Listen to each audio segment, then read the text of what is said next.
আপনারা কারা কারা একা একা যখন নামাজ পড়েন, নফল হোক সুন্নত হোক বা ফরজ হোক, যখন নামাজ পড়েন প্রায় রাকাতে সূরা কুল হুয়াল্লাহ পড়েন কারা কারা? একটু হাত তোলেন তো। আচ্ছা, হাত নামান। খুশি হয়ে হাত তুলছেন, মনে করছেন প্রশংসা পাবেন। প্রশংসা না, বরং একটা বদনাম পাওয়ার ভয় আছে। হাতটা তোলাইছি আমি, আপনারা মনে করছেন সবসময় হাত তুললেই শুধু জিতা যায়।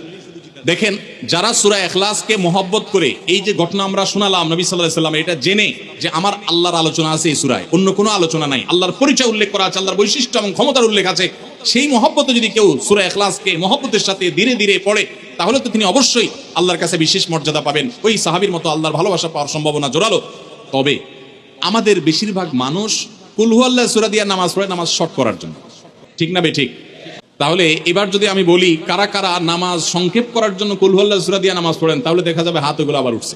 তাহলে সংক্ষেপ করার উদ্দেশ্যে সূরা কুল হুয়াল্লাহ পড়লে সেটার কারণে আল্লাহর কাছে সওয়াব পাবেন না, বরং আপনার নামাজের মর্যাদা আরো কমবে।